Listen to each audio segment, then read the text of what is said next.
स्वपादमूले पतितं तमर्भकम् विलोक्य देवः कृपया परिप्लुतः उत्थाप्य तश्चेष्ण दधात् कराम्बुजम् कालाहिवित्रस्तधिया कृता। परम मंगलमय भगवत स्वरूप श्रीमद् भागवत महापुराण अंतर्गत सप्तम स्कंध में महाभागवत प्रहलाद जी का पावन चरित्र कल के प्रसंग में आपने श्रवण किया। प्रहलाद जी महाराज प्रभु के पाद पद्मों में जब प्रणिपात किए, साष्टांग प्रणाम किए, तो प्रहलाद जी को देखते ही भगवान का संपूर्ण कोप शांत हो गया। तुरंत उठा के गोद में बैठा के भगवान ने अत्यंत दुलार प्यार प्रहलाद जी पर बरसाया। भगवान का एक नाम है भक्त वत्सल। भक्त वत्सल का अर्थ क्या है? वत्स माने बछड़ा, गाय के बछड़े को वत्स कहते हैं और गौ माता को वत्सला कहते हैं। वत्सला का अर्थ वत्सस्य दोषान लाती गृहणाती सा वत्सला, जो अपने बछड़े के सारे दोषों को ग्रहण कर ले उसका नाम वत्सला।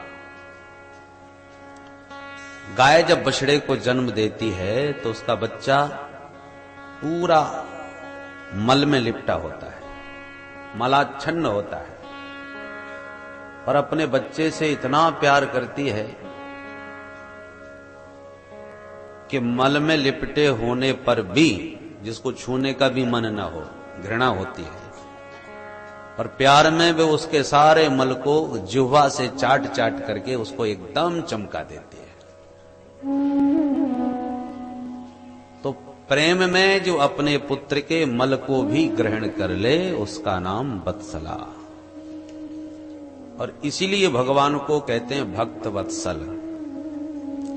भक्त में इतनी सामर्थ्य नहीं जो एकदम पर प्रभु के योग्य बन करके निर्मल बन के प्रभु तक पहुंच पावे, तो भगवान कहते हैं जैसा भी हो वैसा आ जावे। तो जब मल में लिपटा हुआ भी भक्त माने पाप के पंख में ग्रसित प्राणी भी यदि प्रभु के पाद पद्मों में पहुंच जाए तो भगवान अपने प्यार में, अपने स्नेह से उसके सारे पापों को धो डालते हैं, उसे निर्मल बना देते हैं। जैसे गाय अपने बछड़े को निर्मल बनाती है, ऐसी भगवान अपने भक्तों को निर्मल बनाते हैं। सन्मुख होए जीव मोहि जबहि, जन्म कोटि अघ ना सही तबहि। सारे पापों का प्रक्षालन कर देते हैं प्रभु, इसलिए भगवान भक्त वत्सल कहे जाते हैं।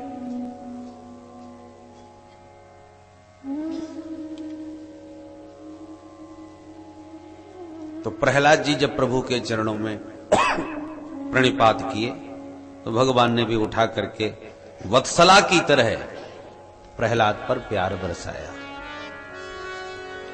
प्रहलाद जी तो भगवान की इस करुणा को, इस कृपा को देख देख करके अत्यंत गदगद हो गए, स्तुति गा उठे। प्रहलाद जी ने 42 श्लोकों से भगवान की स्तुति गाई है। ब्रह्मादयः सुरगणा मुनयोऽथ सिद्धा, सत्त्वैकतानमतयो वचसां प्रवाहै। नाराधितुं पुरगुणैरधुनापि विप्रो, किं तोष्टुमर्हति समे हरिरुग्रजाते। प्रहलाद जी कहते हैं प्रभु, समस्त ब्रह्मादिक देवता कितना दिव्य वेद मंत्रों से, छंदों से आपकी महिमा गा रहे थे, तो जब इतने बड़े बड़े देवताओं की स्तुति गान से आप प्रसन्न नहीं हुए तो भला मैं आपको कैसे प्रसन्न कर सकता हूं? मैं तो दैत्य कुल में पैदा हुआ हूं, रजोगुण तमोगुण मेरी प्रकृति है, तामसी जीव हूं। तो जब उनसे आप नहीं रीझे तो मुझसे क्या रीझोगे? पर एक मुझे आज बड़ा आश्चर्य हो रहा है। क्या? मैं भले ही दैत्य पुत्र हूं, राक्षसी प्रवृत्ति है हम लोगों की, रजोगुणी तमोगुणी हमारा जीवन है। पर आज आपने जैसी कृपा मुझ पर बरसाई, मुझे तो नहीं लगता ऐसी कृपा किसी देवता को मिली होगी। वैसे तो जीव मात्र आपके पुत्र हैं, पर फिर भी आपके साक्षात पुत्र तो ब्रह्मा जी हैं। भगवान के बेटे कौन? ब्रह्मा जी, जो उनके नाभि के कमल से उत्पन्न हुए। इसलिए वास्तविक रूप में प्रत्यक्ष पुत्र तो ब्रह्मा जी हैं। और प्रहलाद जी बोले, सच बताइए प्रभु, आप अपने बेटे ब्रह्मा जी को गोद में लेके इतना प्यार कभी किए जितना आप मुझे गोद में लेके स्नेह बरसा रहे हो? ये सौभाग्य कभी ब्रह्मा को मिला होगा? मुझे तो नहीं लगता। जाने दो ब्रह्मा जी को, आपकी परम प्राण प्रिया भगवती श्री लक्ष्मी, क्या इस प्रकार से लक्ष्मी को भी आपने स्नेह बरसाया होगा? मुझे तो नहीं लगता कि यह सौभाग्य लक्ष्मी को भी कभी मिल पाया हो। जाने दो लक्ष्मी जी को, जिनकी सैया पर सर्वदा शयन करते हैं, उस शेष भगवान को भी यह सौभाग्य मिला होगा?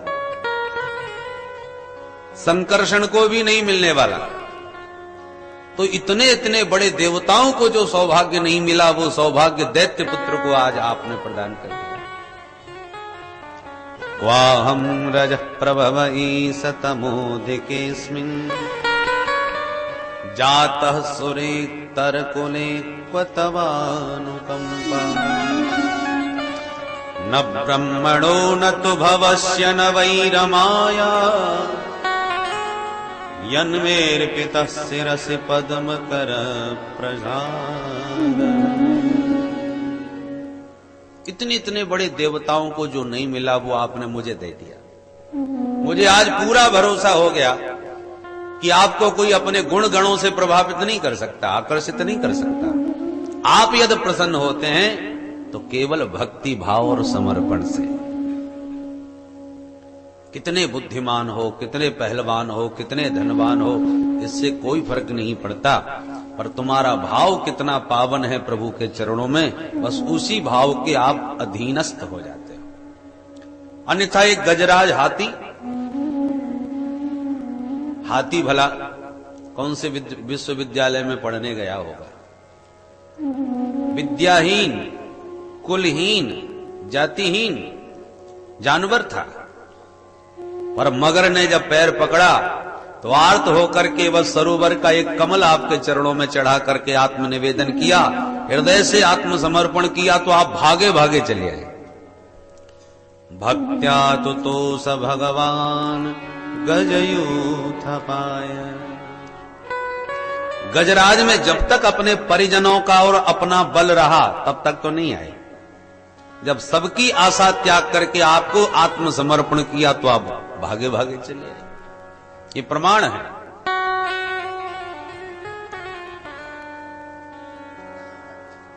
भगवान बोले, बेटा प्रहलाद, तुझे मेरे इस भयंकर रूप से डर नहीं लग रहा? अरे तू तो आज पहली बार मुझसे मिल रहा है। नित्य मेरे वामांक में विराजमान रहने वाली लक्ष्मी भी आज मुझे देख करके डर के भाग गई।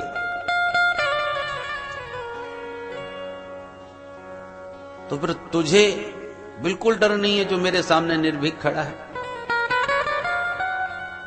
प्रहलाद जी स्पष्ट बोले, नाहं बिभेम्य जितेति भयानकास्य जिह्वार्क नेत्र भ्रकुटीरव सौग्रदष्टात्। अहम न बिभेमी, मुझे आपसे बिल्कुल डर नहीं लगा। ये लपलपाती आपकी जिह्वा, ये कटकटाते आपके भयंकर दांत, ये सूर्य के समान चमकते हुए आपके विशाल नेत्र, अहम न बिभेमी, इनमें से कोई भी मुझे भयभीत नहीं कर रहा। भगवान बोले, क्यों?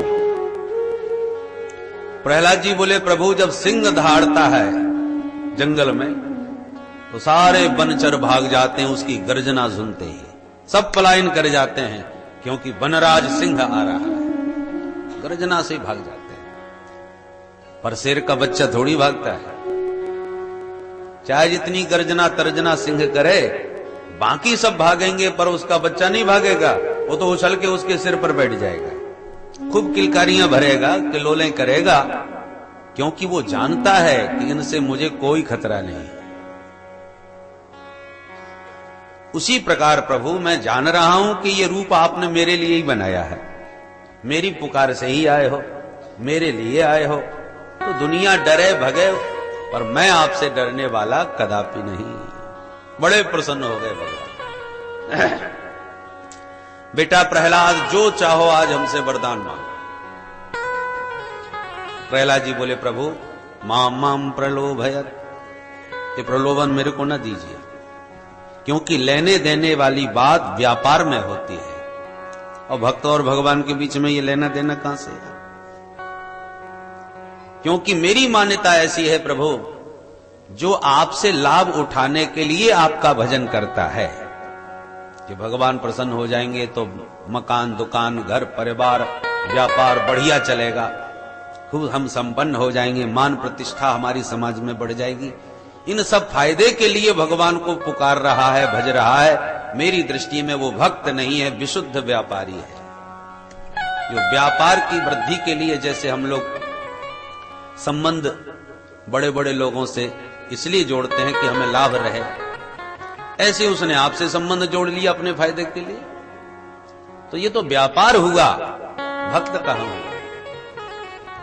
प्रहलाद जी स्पष्ट कहते हैं न स भृत्य सवई बणिक, वो भृत्य नहीं है, भक्त नहीं है, तो कौन है? बोले बणिक है, व्यापारी है। अब तो भगवान भी मुस्कुराने लगे, अरे बेटा ये व्यापार वाली बात नहीं है, बच्चों को आवश्यकता पड़ती है तो माँ बाप से मांगते हैं, माँ बाप बच्चों को दे करके खुश भी होते हैं, प्रसन्न भी होते हैं। ऐसे ही भक्त और भगवान का पिता पुत्र का संबंध है।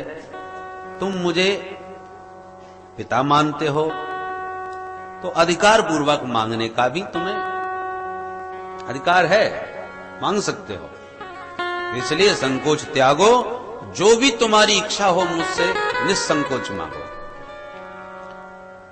प्रहलाद जी बोले प्रभु आपको देखने के बाद कोई इच्छा बची ही नहीं। भगवान बोले कुछ भी हो मुझे दिए बिना आनंद आएगा नहीं।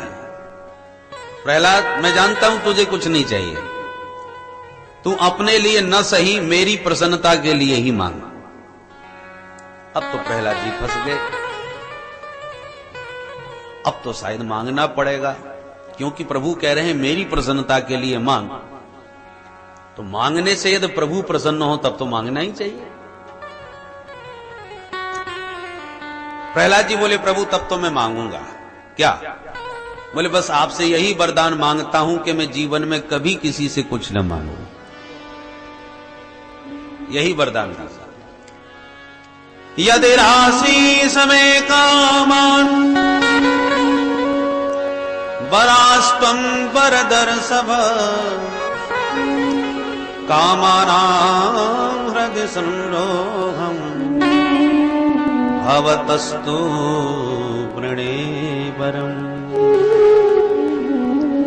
मेरे हृदय में कभी कोई कामना उत्पन्न ही न हो, कुछ मांगने की चाह ही पैदा न हो, यही वरदान मुझे दीजिए। भगवान हंसते हुए बोले ये कोई मांगना हुआ? तूने मांगा भी तो ये मांगा कि कभी किसी से कुछ न मांगू, ये क्या मांगना हुआ?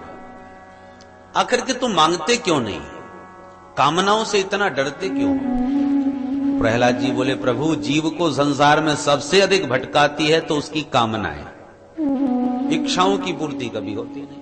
समुद्र की तरंगों की तरह कामनाओं का कोई अंत नहीं।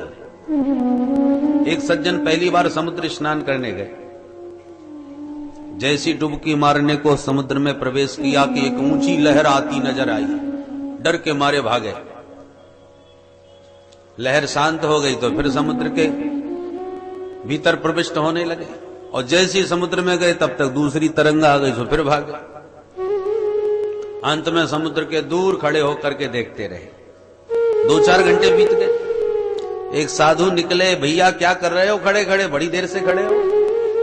तो बोला महाराज जी प्रतीक्षा कर रहा हूं। काहे की? बोले ये लहरें शांत हो जाए तो एक डुबकी लगा लो, मुझे इन तरंगों से बड़ा डर लगता है कहीं लपेट में न चला जाऊं। इसलिए जब सागर की ये तरंगें शांत हो जाएंगी ना, तब नहाऊंगा। महात्मा हंस के बोले, बेटा खड़े खड़े तेरी जिंदगी शांत हो जाएगी। ये तरंगें कभी शांत नहीं होने वाली। नहाना है तो इन तरंगों के बीच में ही तुझे नहाना होगा। ऐसे ही जीव के भीतर कामनाओं की तरंगें उठती ही रहती हैं।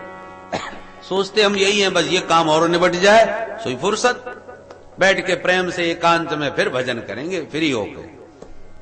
और वो कामना पूर्ण भई नहीं कि दूसरी पीछे चली आ रही। चलो लगे हाथ ये और निबट जाए। प्रत्येक कामना के पीछे कोई ना कोई दूसरी कामना भी लगी हुई है। और हम सारा जीवन यही सोचते रहते हैं, बस फ्री होके भजन करेंगे, ये काम और निबट जाए। जिंदगी जब तक रहेगी फुर्सत न होगी काम से, कुछ समय ऐसा निकालो प्रेम कर लो राम से। समय नहीं निकलता, तरंगों में ही स्नान करना पड़ेगा समुद्र के। ऐसी ही कामनाएं उठ रही हैं, उठने दो, संसार के काम करते चलो और उसी में डुबकी लगाते चलो। काम करते चलो, नाम जपते चलो, हर समय कृष्ण का ध्यान धरते चलो। मुरली वाले को मन से रिझाते चलो, कृष्ण गोविंद गोपाल गाते चलो। तो कामनाओं की तरंगों के बीच ही जो भजन हो गया सो हो गया। फुर्सत तो जिंदगी में कभी मिलने वाली नहीं। यदि कामनाओं का अंत हो गया तो प्रहलाद जी दावे के साथ कहते हैं कि वह जीव साक्षात ब्रह्म स्वरूप हो गया। जीव यदि भटकता है तो कामनाओं से ही भटकता है।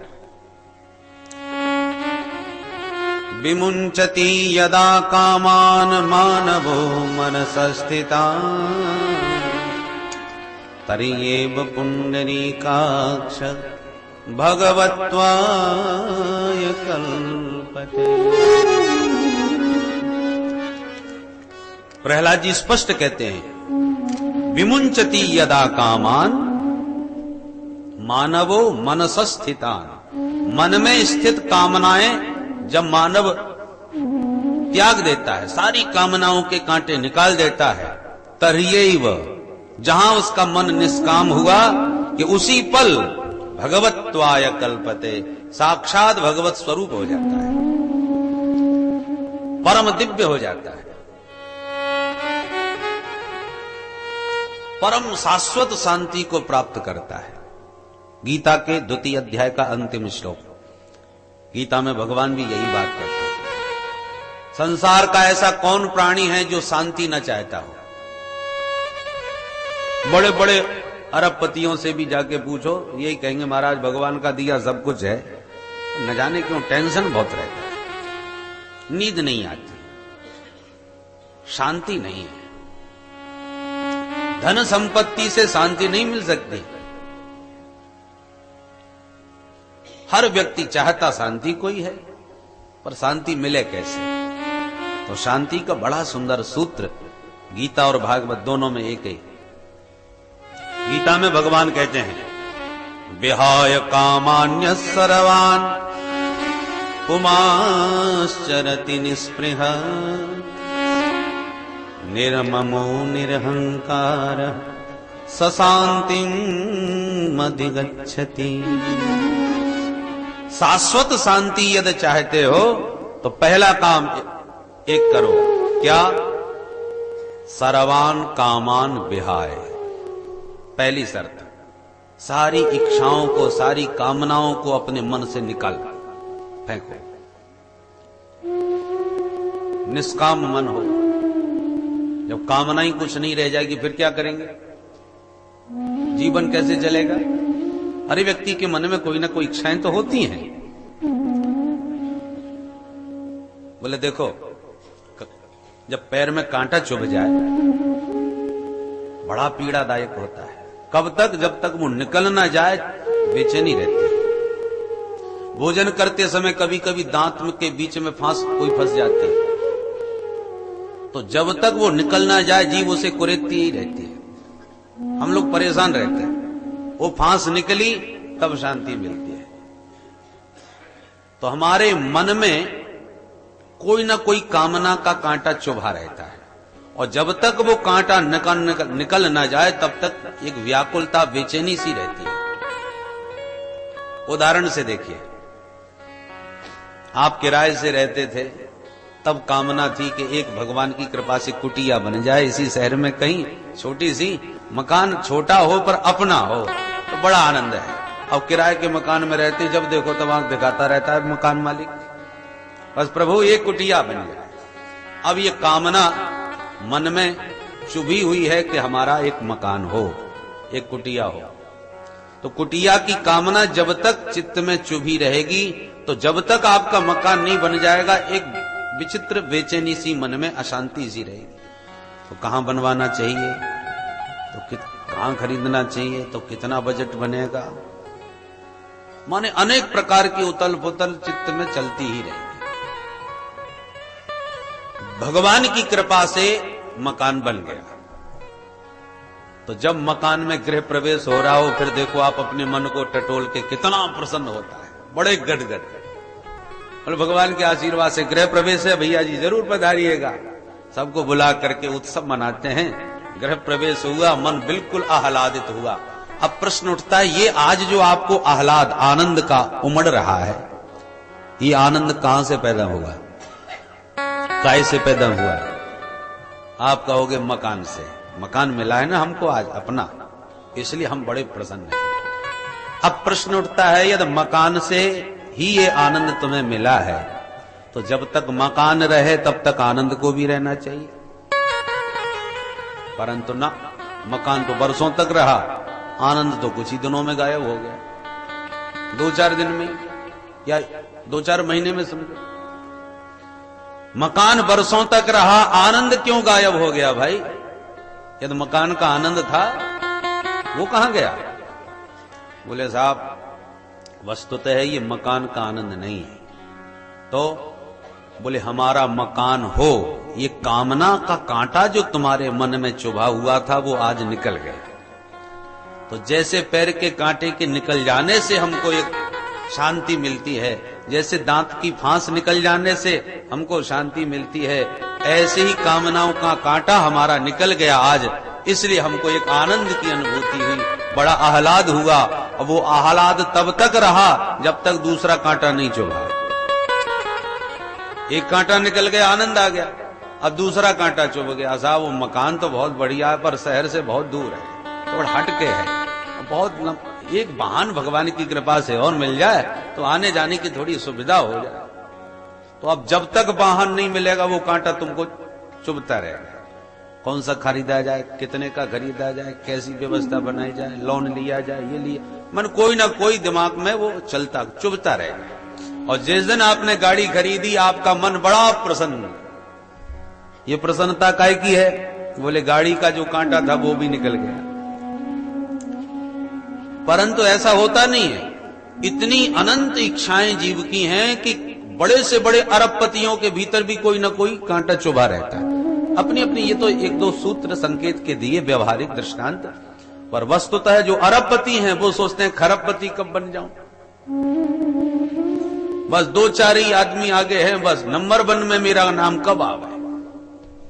तो कितनी भी अपार संपत्ति होवे, तब भी कोई ना कोई कामना का कांटा व्यक्ति में चुभता ही रहता है, और उसके प्रयास में बेचारा जीवन भर अशांत घूमता है। इसलिए भगवान गीता में कहते हैं, सर्वान कामान विहाय, सारी कामनाओं के कांटे निकाल दो, एक भी कांटा रहेगा तो चुभता रहेगा, परेशान करता रहेगा। इसलिए निष्काम मन हो जाए और चित्त में भगवान का समर्पण होकर, जाहि विधि राखे राम ताहि विधि रहिए, सीताराम सीताराम सीताराम कहिए। सूखा तिनका घास का गंगा जी में डाल दिया। अब गंगा जी की धारा में उस सूखे तिनके ने आत्मसमर्पण कर दिया। गंगा जी चाहे तो डुबा दें, गंगा जी चाहे तो किनारे लगा दें, और गंगा जी चाहे तो गंगा सागर तक ले जाए।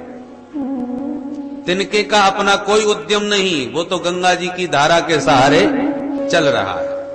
चाहे ले जाए, चाहे डुबा दे, चाहे किनारे लगा दे, कुछ भी करे।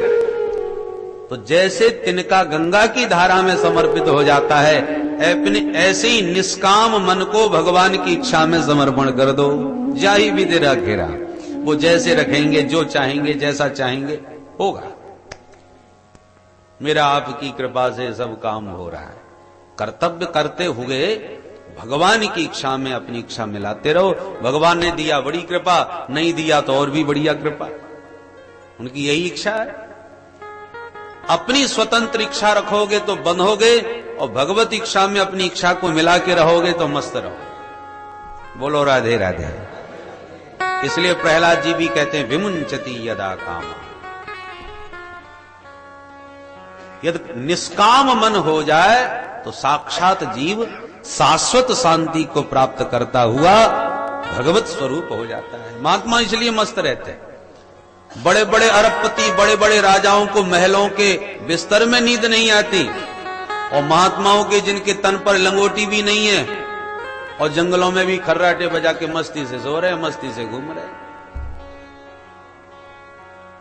क्योंकि उन्हें कोई चिंता नहीं, कोई इच्छा नहीं। एक बार एक बादशाह जा रहा था पूरी सेना के साथ। रास्ते में एक फकीर पड़ा हुआ था। महात्मा मस्ती में लेटा था। सेवक जो आगे आगे जा रहे थे उन्होंने कहा, ए बाबा एक किनारे हो, बादशाह आ रहे हैं। तो लेटे लेटे फकीर ने कहा, कहो बादशाह से कि रास्ते में सहनशाह विश्राम फरमा रहे हैं।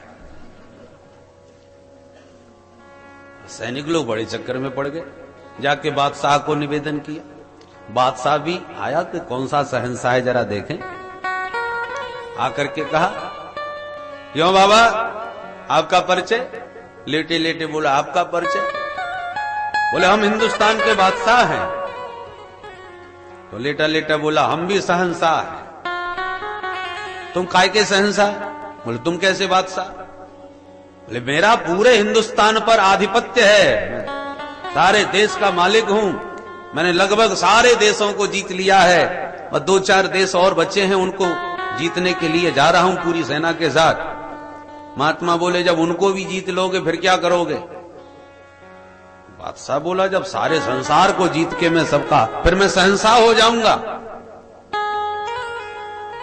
बाबा बोले, शहंशाह हो जाओगे फिर क्या करोगे? तो बोला, जब शहंशाह हो जाऊंगा फिर क्या करना है? फिर तो मस्ती से सोऊंगा। बाबा बोले, तो तू तब मस्ती से सोएगा, हम आज ही मस्ती से सो रहे हैं। अभी तेरे मन में इच्छाएं हैं कि ये और आ जाए, तब मैं मस्त हो जाऊं, बात शहंशाह बन जाऊं। तो तू तब बनेगा शहंशाह, हम आज ही शहंशाह है। हमारे मन में कोई इच्छा ही नहीं है कि कब कुछ मिले। तेरी इच्छा भी शेष है, मेरी इच्छाएं समाप्त है। तो चाह गई चिंता गई, मनुआ बेपरवाह, और जाको कछु न चाहिए सो ही शहंशाह। सच्चा शहंशाह कौन है? जिसकी सारी कामनाएं समाप्त हो गई, अब कुछ नहीं चाहिए। फिकर सबको खा गई, फिकर सबकी पीर, और फिकर की जो फांकी करे वाको नाम फकीर। फकीर कौन है? जिसको कोई चिंता नहीं, कोई इच्छा नहीं, कोई फिक्र नहीं।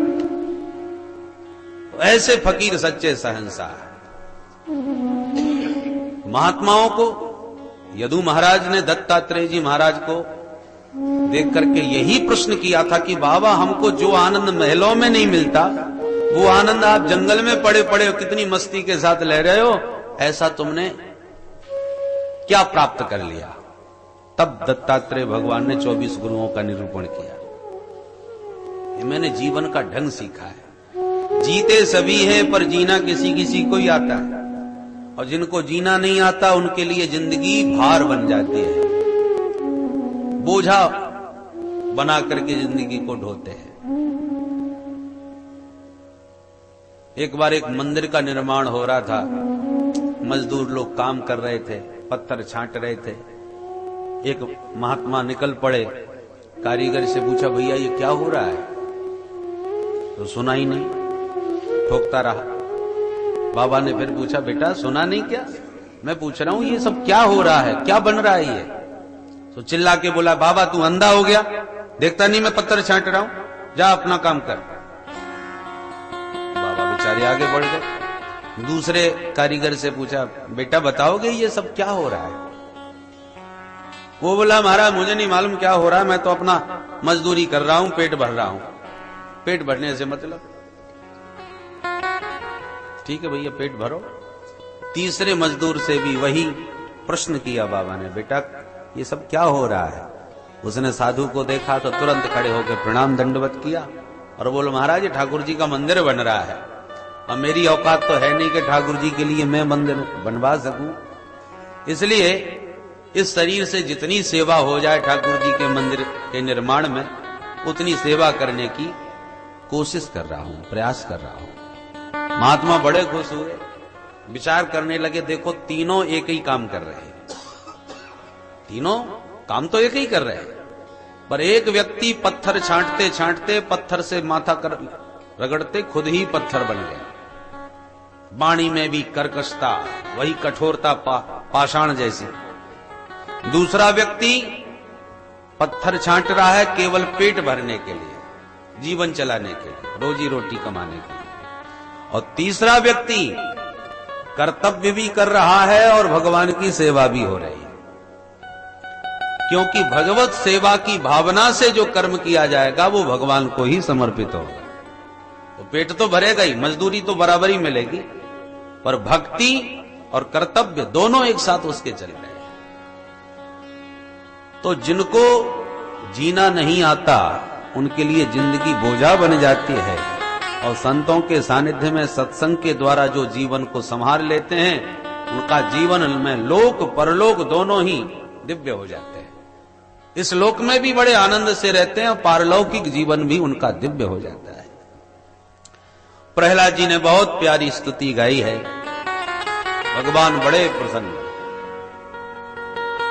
लाख प्रयास करके भी प्रहलाद जी ने भगवान से कुछ नहीं मांगा।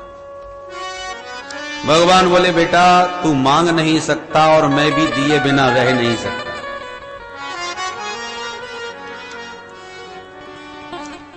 भक्त यदि भगवान से कुछ मांग ले तो भगवान दे करके निश्चिंत हो जाते, चलो कुछ दे दिया। बच्चा कुछ खा ले तो मां निश्चिंत हो जाती है, इसने खा लिया, पेट भरा है, अब इसकी कोई चिंता नहीं। और खावे नहीं तो मां को बड़ी चिंता रहती है, अभी तक इसने कुछ नहीं खाया, तो 24 घंटे उसी का ध्यान करती है, अब खाए, उसके पीछे पीछे भागती है, बेटा अब तो खा ले, बहुत समय हो गया।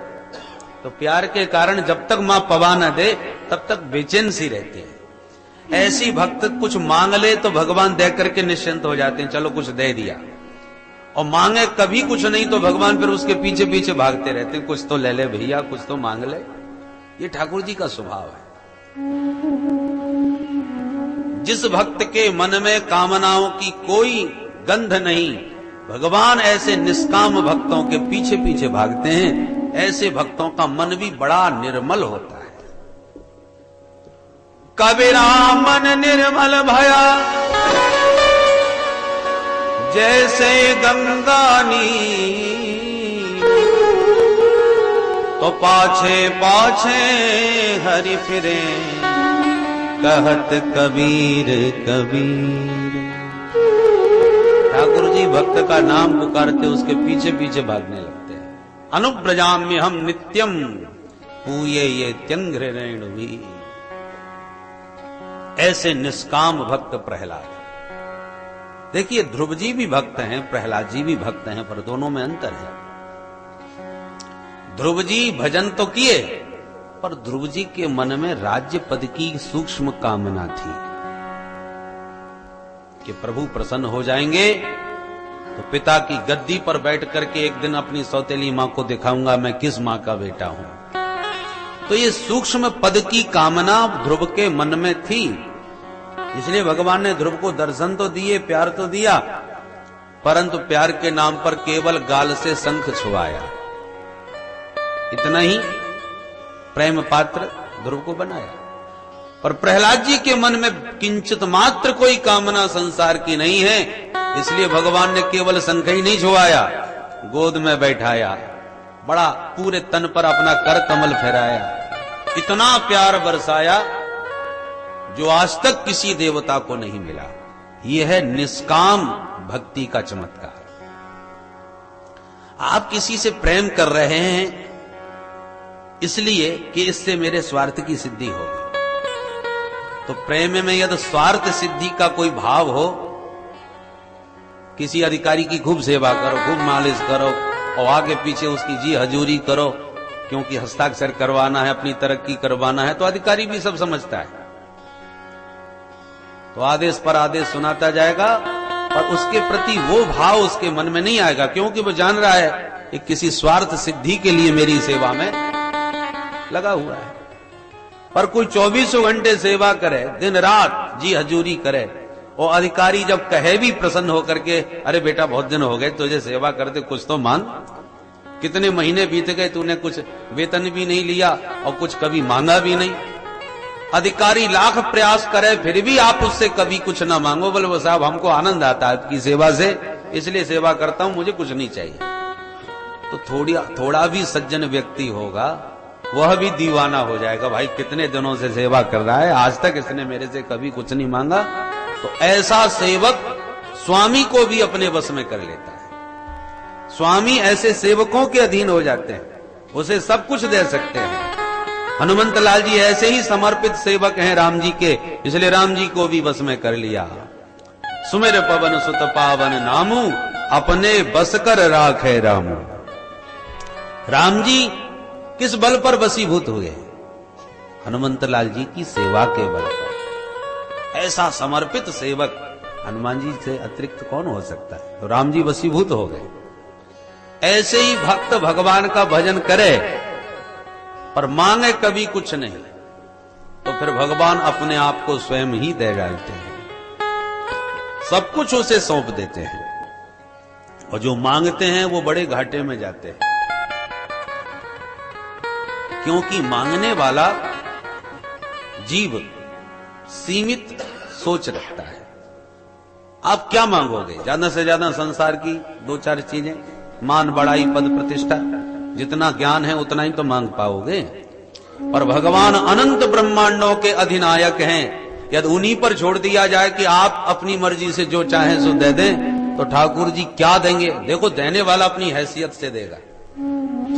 एक गरीब अकिंचन देहात में रहने वाला किसान चक्रवर्ती सम्राट की प्रसन्नता पर चक्रवर्ती कहें कि मांगो क्या चाहते हो, 2-4 बीघा जमीन मांग लेगा, 2-4 जोड़ी बैल मांग लेगा, क्योंकि इतने से ज्यादा वो सोच ही नहीं सकता, बेचारा कभी शहर आया ही नहीं, उतना ही तो सब मांगेगा। और चक्रवर्ती सम्राट से कहते कि आप जो चाहो सो दे दो, तो चक्रवर्ती सम्राट जो समस्त भूमंडल का मालिक है, वो न जाने कितना बड़ा उसे जमींदार बना दें या कितना बड़ा अधिकारी बना दें, वो अपनी हैसियत से देगा। इसलिए हम संकीर्ण मानसिकता के जो जीव हैं वो मांग करके स्वयं घाटे में जाते हैं। भगवान को क्या पड़ा, तुमने जो मांगा, बेटा मांगा, पद प्रतिष्ठा मांगा, तुरंत दे देंगे। परंतु भगवान पर छोड़ दिया जाए तो फिर भगवान परेशान हो जाते हैं, अब क्या दिया जाए, और फिर वो देते हैं जिसकी हम कल्पना भी नहीं कर सकते। इसलिए कामना बड़ी भारी भक्तों की बाधा है, व्यवधान है। एक तो सकाम भक्त से भगवान उतने बढ़िया प्रसन्न नहीं होते जितने निष्काम से होते हैं। स्वार्थ और निस्वार्थ में बहुत अंतर है। तो प्रहलाद जी की इस निष्काम भक्ति से भगवान दीवाने हो गए। ये देखो, प्रहलाद जी ने कुछ नहीं मांगा तो क्या भगवान ने कुछ नहीं दिया? भगवान कहते हैं, प्रहलाद चल बैठ अपने पिता के सिंहासन पर, 1 मनवंतर पर्यंत तुम राज्य करो। 1 मनवंतर का मतलब 72 चतुर्युगी। चतुर्युगी का मतलब सतयुग, द्वापर, त्रेता, कलयुग, चारों युग जब 72 बार संसार के चक्कर काट जाए उसको 1 मनवंतर बोलते हैं। इतने वर्षों के लिए भगवान ने पद प्रदान किया और फिर बोले, इतने 1 मनवंतर पर्यंत संसार के सुख भोगो, उसके बाद मेरे नित्य पार्षद बनकर मेरे साथ रहो। ये वरदान भगवान ने प्रहलाद जी को दिया, जो प्रहलाद जी भी कभी नहीं सोच सकते। उनके मन में तो कोई कामना थी ही नहीं। पद पर भगवान ने अभिषिक्त किया प्रहलाद को, जो गद्दी पर बैठे कि सन्मुख पड़े पिता के शव पर दृष्टि पड़ गई। प्रभु से तुरंत हाथ जोड़ के प्रहलाद बोले, प्रभु यदि देना ही चाहते तो एक इच्छा मेरे मन में उत्पन्न भई। क्या? बोले, प्रभु मेरे पिता ने इसी पद पर बैठ करके आपको दिन रात गालियां दी, जिसके कारण मुझे लगता है कहीं वो अधोगामी न बन जाए, नरकगामी न हो जाए। मुझे वरदान दीजिए कि मेरे पिता को भी सदगति प्राप्त होनी चाहिए। भगवान प्रसन्न होकर बोले, वत्स, जिसके घर में तेरे जैसा परम वैष्णव जन्म लेता है उस घर की 21 पीढ़ियां तर जाती हैं, माता पिता की तो बात ही छोड़ो। त्रिसप्तमी पिता पूत पितृभी सहते नघ, यद साधुस्य गृहे जातो भवान वै कुल पावन। तेरे जैसा कुल पावन 21 पीढ़ियों को तार देता है। प्रहलाद तू निश्चिंत रहे, फिर तेरे पिता ने तो मेरी गोद में ही प्राण त्यागे है। अरे मेरा नाम लेके मरने वाला तर जाता है, तो जो मेरी गोदी में ही मर रहा है वो क्या नरक में जाएगा? जा अपने पिता का अंतिम संस्कार कर। और यूं कह के भगवान ने प्रहलाद को अंतिम संस्कार के लिए प्रेरित किया। जो प्रहलाद जी पिता का संस्कार करने आगे बढ़े कि ब्रह्मा जी अवसर पा करके प्रकट भये, प्रणाम किया प्रभु के चरणों में और बोले, प्रभु आपने बड़ी कृपा करी जो इस पापी असुर को मार दिया। इसी की वजह से हम दिन रात सो नहीं पा रहे थे। सारी प्रकृति की मेरी सारी व्यवस्थाएं इसने चौपट कर रखी थी। लोक संताप को सुरह, सारे लोक में इसने सबको संतप्त कर दिया था। प्रभु शिकायत कर रहे हैं ब्रह्मा जी, तो भगवान ब्रह्मा जी को देखते टेढ़ी निगाह कर लिए, नाराज हो गए। ब्रह्मा जी को डांटते हुए बोले, मई बम बरो सुराणाम ते प्रदेय पद्म संभव। ब्रह्मा जी खबरदार, आज के बाद किसी दुष्ट असुर को इतने वरदान दिए तो अहीनाम अमृतम यथा। इन दुष्ट दैत्यों को इतने वरदान देने का मतलब सर्पों को अमृत पिलाना होता है, जिनका स्वभाव ही दुष्ट है, प्रकृति तामसी है। उनको इतने सारे वरदान देकर के तुम और अत्याचारी बनाते हो। ब्रह्मा जी ने तुरंत कान पकड़े, क्षमा करें महाराज, अब खाई सो खाई, आगे खाएं तो राम दोहाई। शपथ खाता हूं इतने वरदान दोबारा किसी दुष्ट को देने वाला नहीं। इसने मेरे से वरदान लिए और सबसे ज्यादा मेरे को ही परेशान किया। भगवान नृसिंहदेव अंतर्धान हो गए और श्री शुकाचार्य जी कहते हैं, परीक्षित अब तुम ही बताओ, तुम कह रहे थे कि भगवान पक्षपाती हैं, दैत्यों को मारते रहते हैं, देवताओं का साथ देते हैं, तो प्रहलाद जी भी तो दैत्य वंश के थे, पर जो प्यार दुलार प्रहलाद जी पर बरसाया वो किसी को नहीं मिला। इसलिए भगवान पक्षपाती नहीं है। उनका नियम है, ये यथा माम प्रपद्यन्ते तांस तथैव भजाम्यहम्। जो मुझे जिस भाव से भजता है उसी भाव से मैं उसे स्वीकार करता हूं। मित्र बनाओ या पुत्र बनाओ या शत्रु बनाओ, जो चाहो सो भगवान सब कुछ बनने को तैयार हैं। तो हे मोहे नाते अनेक मानिए जो भाव है। इसके बाद धर्म पंचाध्यायी का निरूपण किया गया है। 4 आश्रम और 4 वर्ण प्रमुख हैं। वर्णों में ब्राह्मण, क्षत्रिय, वैश्य, शूद्र। आश्रमों में ब्रह्मचर्य, गृहस्थ, वानप्रस्थ और सन्यास। ये 4 आश्रम और 4 वर्ण। पहला आश्रम है ब्रह्मचर्य। 25 वर्ष की अवस्था तक ब्रह्मचर्य का पालन करते हुए शास्त्रों का, विद्या का अर्जन करने में ही अपना पूरा ध्यान केंद्रित करें। गुरुकुल में रह के सदगुरु की सन्निधि में शास्त्रानुसार ब्रह्मचर्य का पालन करके स्वाध्याय करें। प्रारंभ में यदि विद्यार्जन नहीं हो पाया तो बाद में कुछ नहीं कर पाएगा। 25 वर्ष की अवस्था के बाद फिर गृहस्थ मार्ग में प्रवेश करे गुरु की आज्ञा से। गृहस्थ का मुख्य धर्म क्या है? धर्मानुकूल धन संचय। धर्म की अनुकूलता से धन संचय करे। 4 पुरुषार्थ हैं, धर्म, अर्थ, काम, मोक्ष। तो पहला स्थान धर्म, दूसरा अर्थ। संसार में अर्थ के बिना भी काम नहीं चलता गृहस्थों का।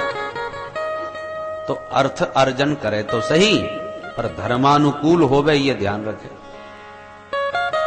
हम लोग अर्थ के पीछे धर्म में धक्का मार के भागते हैं, धर्म की जरूरत नहीं समझते, और धर्म को हटा के जब धन के पीछे भागने लगते हैं तो धर्म विहीन जब धन आएगा तो आपके जीवन में घोर अशांति उत्पन्न करेगा, समस्या लेके आएगा। धर्म के विरुद्ध जो अर्थ आता है निश्चित रूप से वो अनर्थ कारक होता है। अर्थ में बड़ी अनर्थ की शक्ति होती है। इसलिए हमारे भरतलाल जी प्रयाग में वरदान मांगते हैं, अर्थ न धर्म न काम रुचि गति न चहो निर्वाण। तो क्या चाहते हैं? जन्म जन्म रति राम पद यह वरदान न आन। किसी ने पूछा, भरत भैया तुमने चारों पुरुषार्थों को त्याग दिया, धर्म अर्थ काम मोक्ष, कम से कम नाम तो क्रम से बोलो। क्रम तो यही है धर्म अर्थ काम, पर भरत जी का क्रम क्या है? अर्थ न धर्म न काम रुचि गति न चहु निर्वाण। जबकि कहना ये चाहिए क्रम से, धर्म न अर्थ न काम रुचि गति न चहु निर्वाण। कोई छंद भंग भी नहीं और क्रम भी बिल्कुल ठीक है, पर भरत जी इस क्रम से बोले नहीं है। भरत जी का क्रम उल्टा, व्यतिक्रम है। अर्थ न धर्म न काम रुचि, ये क्रम है। किसी ने पूछा, आपने पहले नंबर पर अर्थ क्या नाम क्यों लिया? भरत जी कहते हैं, त्यागने की बात कर रहा हूं, इसलिए धर्म का नाम क्यों सबसे पहले लूं? सबसे पहले तो मैं इस अर्थ को त्यागता हूं। क्यों? अर्थ से इतनी नफरत है आपको? बोले हां। ऐसा क्यों? बोले मेरे जीवन में सारे अनर्थ इसी अर्थ की बदौलत हुए। राम जी मेरे मूर्तिमान धर्म के विग्रह हैं। रामो विग्रहवान धर्म। मेरी मां कैकेयी ने धर्म विग्रह राम जी से ध्यान हटाकर अर्थ की अयोध्या की अर्थ संपत्ति पर उसका ध्यान चला गया। धर्म से ध्यान हटके जब सीधा अर्थ पर ध्यान गया, इसलिए अयोध्या में अनर्थ हो गया। कितना भयंकर अनर्थ हुआ। अयोध्या नरेश दशरथ जी महाराज का निधन हुआ। अयोध्या की महारानियां सब विधवा हो गईं। अयोध्या के प्राण प्यारे प्रभु श्री राम जानकी जी के साथ वन वन भ्रमण किए। सारी प्रजा अनाथ हो गई, आर्त हो गई। इन सारे अनर्थों का मूल रूप जड़ क्या है? बोले अर्थ। भरत जी कहते हैं, ऐसा अर्थ मेरे को नहीं चाहिए, इसने इतना अनर्थ कर दिया। तात्पर्य क्या है? धर्मानुकूल अर्थ होवे, धर्म विरुद्ध अर्थ होगा तो जीवन का सुख चैन छीन लेगा। और जितना भी धन घर में होवे उसे भगवान की संपत्ति माने, अपनी नहीं। मालिक स्वयं न बने, ठाकुर जी मालिक हैं, जहां सेवा कराना चाहें कर देंगे। यावत् भ्रियते जठरम तावत् स्वस्थम हि देहिना अधिकम यो भी मन्येत सस्तेनो दंडमर्हति। गृहस्थ अपने उपयोग में जितना धन आता हो उसी को अपना माने, बाकी जितनी भी संपत्ति हो वो परमात्मा की दी हुई है ऐसा मान करके अन्य आश्रमों की सेवा करे। 4 आश्रमों में गृहस्थ ही धन कमाता है, बाकी 3 आश्रमों तो पाने वाले हैं। गृहस्थ के सहारे ही तीनों आश्रम चल रहे हैं, चाहे ब्रह्मचारी हो, चाहे वानप्रस्थ हो, चाहे सन्यासी। पवाना सबको गृहस्थ को है, इसलिए सबको पवा करके पावे, ये गृहस्थ का मुख्य धर्म है। 50 वर्ष की जब उम्र हो जाए तो वानप्रस्थ बन जाए। 50 के बाद 51, 52 वन के संकेत मिलने लगते हैं। अब घर गृहस्थी का झंझट कम करो और वन की ओर चलो। वानप्रस्थ 50 से 75 वर्ष। 4 आश्रमों के 25-25 वर्ष के 4 विभाग कर दो, 100 साल की यदि आयु है तो वानप्रस्थ का कर्तव्य क्या है? बोले पति पत्नी दोनों घर से दूर रहे, और घर में ही, आज के परिवेश में आजकल जंगल में भी जाना बड़ा कठिन है, तो घर में ही रहे, पर घर में भी रहे पर घर के प्रपंचों से दूर रहे, हो जाए। अब बेटे का विवाह कर दिया, व्यापार उसे सौंप दिया, अब जैसा चाहे वैसा करे, आप उससे तटस्थ हो जाओ। जब तक वो न पूछे तब तक परामर्श भी उसे मत दो, नहीं तो बेटा ही भगाने लग जाएगा। क्या बुढ़े हो गए, ज्यादा माथा बच्ची न करो, कंप्यूटर आगे, युग आ गया है और तुम अपनी ही बातें लिए डोलते हो। वो बुरा भला उल्टा कुछ बोले और तुम्हें घर छोड़ के उसकी बदौलत भगना पड़े। इसलिए भलाई इसी में है कि या तो किसी आश्रम में जाके भजन करो, आश्रम में बात नहीं बन रही, घर में नाती पोता नहीं छोड़े जा रहे, क्योंकि बड़ा मुश्किल है घर छोड़ना। 7 दिन को भी आओ तो 7 बार टेलीफोन कर मिलाना पड़ता है, घर में सब ठीक ठाक चल रहा है, इतनी जल्दी थोड़ी घर छूट जाता है। पर छोड़ना पड़ेगा, इसलिए धीरे धीरे छोड़ने का अभ्यास करें। पहले 2-4 दिन के लिए तीर्थाटन कर आए, फिर 1-2 हफ्ता के लिए निकल गए, फिर 1-आध महीना का समय निकाला, तो धीरे धीरे घर छूटने का अभ्यास बने। वानप्रस्थ का यह कर्तव्य है, क्योंकि एकदम घर छूटने का नंबर आ गया तो घबरा जाओगे कि जिसे 7 दिन के लिए नहीं छोड़ पा रहे, उसे हमेशा के लिए यदि यमराज एकदम छुड़ाने के लिए आ जाए तो कैसे छोड़ पाओगे। इसलिए छोड़ने का धीरे धीरे अभ्यास करना चाहिए, यही वानप्रस्थ का मुख्य कर्तव्य है। और जब ये लगने लगे कि हमारा घर छूट गया, अब हमें घर की कोई जिम्मेवारी नहीं, हमें घर की कभी याद आती भी नहीं, वो सब बच्चे अपना अपना काम कर रहे हैं। बेटा हुआ और बेटे का भी बेटा हो गया, तो आप बाबा बन गए कि नहीं? पोता क्या कहता है, बाबा, तो सचमुच बाबा बनो फिर, बोलो राधे राधे। पर जैसी बाबा बाबा बच्चा पोता कहता है और बाबा बनने का विचार बनाया कि देवता आ गया, बेटी का बेटा, वो कहता है नाना, बोलो राधे राधे। ये कह रहा है बाबा तो दूसरा कह रहा है नाना, तो बाबा नाना में फंस जाता है बेचारा। इसलिए धीरे धीरे अपने को तटस्थ करें, क्योंकि आज नहीं तो कल बच्चों को तो अपने ढंग से चलना है। तुम्हारे दायित्व पूरे हो गए, अब अपने जब मूलभूत कर्तव्यों से आप मुक्त हो गए तो जानबूझ करके अब क्यों फंसे हो। और जब मन से लगे कि हम सबसे निवृत्त हो गए, तब सन्यास धारण कर ले। सन्यासी का मतलब शरीर मात्र जिसका परिग्रह है, पत्नी को भी परित्यक्त करके, सबसे संबंध समाप्त करके, एकदम सर्वथा ये शरीर भी पंचायती धर्मशाला है, और अब समय हमारा पूरा हो गया, दायित्व पूरे हो गए, इसलिए अब तो बस संदेश की प्रतीक्षा है कि जब प्रभु का आदेश मिले तब ये धर्मशाला खाली करके अपने घर चले। ये ज्ञान और ये भाव जब स्थित हो जाए तब सन्यास धारण करें।